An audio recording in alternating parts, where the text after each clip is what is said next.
My name is Tarmack, and this is your Game Industry News Wrap-Up for the week of September 9th, 2017.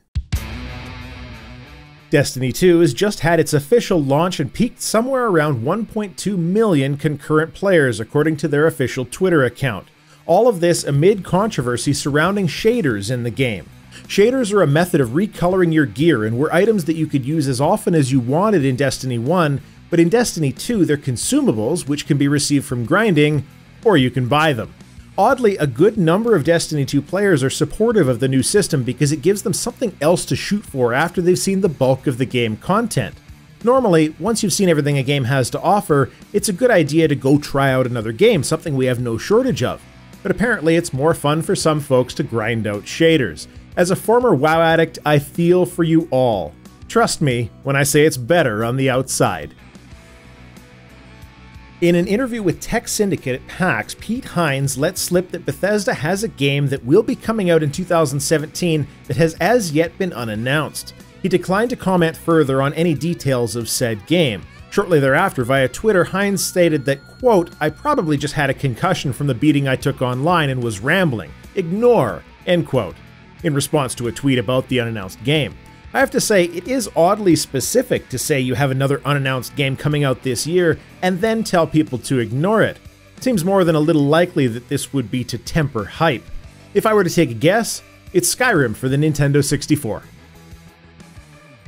Sega's attempt at a current-day retro-modeled Sonic game in Sonic Mania has been quite a success. Reviewers everywhere seem to have really enjoyed the classic reimagining of the old-style games, which is getting great ratings. Unbeknownst to many, however, was the inclusion of Denuvo anti-tamper with the game. Sonic Mania was delayed by a couple of weeks to implement the Denuvo DRM, which was then subsequently cracked in a mere 8 days after launch. At this stage, I have to wonder why developers and publishers even bother with Denuvo. The first few weeks of a game's launch are when it needs to be protected, but if all it gets you is 8 days, it seems unlikely to be worth the money and customer frustration the system entails. By all logic, Denuvo will be patched out shortly because, you know what pirates don't have to deal with? FBI warnings about piracy. Developer Monolith, the company behind Shadow of War, included a little tribute in the game to Mike Forthog Forgy, the executive producer at the studio who passed away in a battle with cancer. The tribute came in the form of Forthog Orcslayer, a friendly NPC that will show up randomly to help the player in battle. The DLC was put up for sale with proceeds going to the family, less the usual Steam cut, which is great. As it turned out, however, that's only a partial truth. The proceeds were going to the family for anyone who bought the DLC from most states in the US. Several states and the rest of the world, however, do not contribute funds to the family of Mike Forgy. Warner Bros. Has issued several conflicting statements since, and while I normally try to put a joke into each news story, I don't think that's appropriate here. WB has said both that DLC purchases from outside the US won't flow to the family, but also, quote, "Neither Warner Bros. Interactive Entertainment nor Monolith Productions will profit from any sales of the Forthog Orcslayer DLC regardless of the territory in which that DLC is sold," end quote. So, frankly, Warner Bros., which is it? Do DLC purchases from anywhere in the world benefit the family? Or do they not? This situation is unacceptable and disgusting.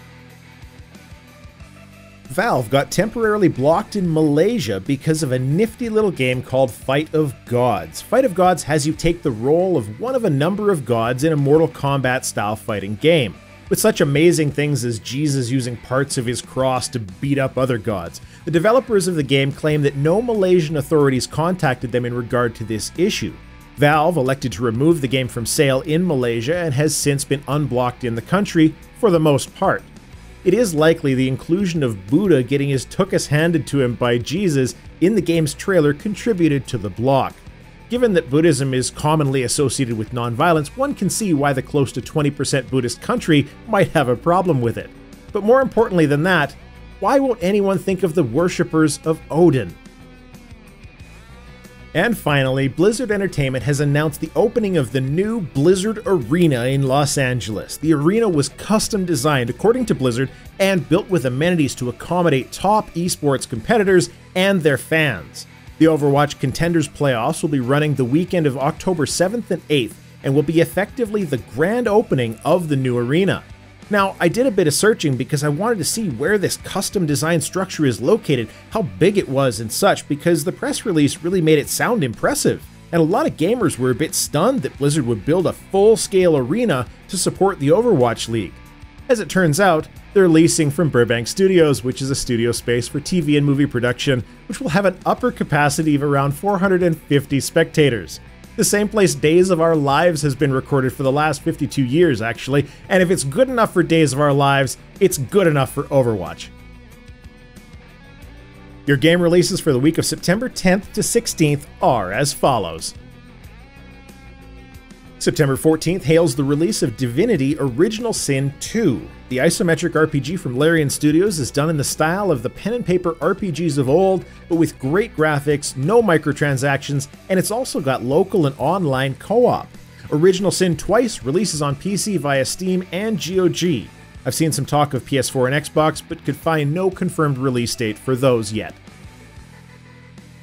Metroid Samus Returns hits the 3DS on September 15th. In line with the recent trend of remasters and remakes, Samus Returns is a new game in an old style. The remake of Metroid 2 Return of Samus includes a bunch of new content, including new abilities, and even better, the game's hard mode doesn't require an amiibo to unlock it. Fusion mode, the one above hard mode, does.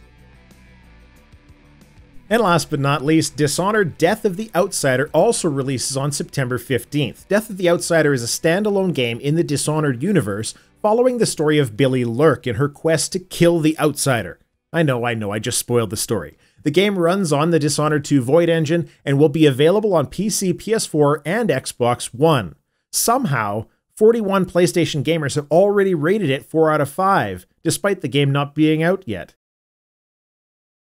This has been your Game Industry News Wrap-Up for the week of September 9th, 2017. If you like the idea of suggesting news topics for future videos, get on over to Discord, as I always do a call-out for stories when I'm scripting these vids. The link is in the description. My name is Tarmack.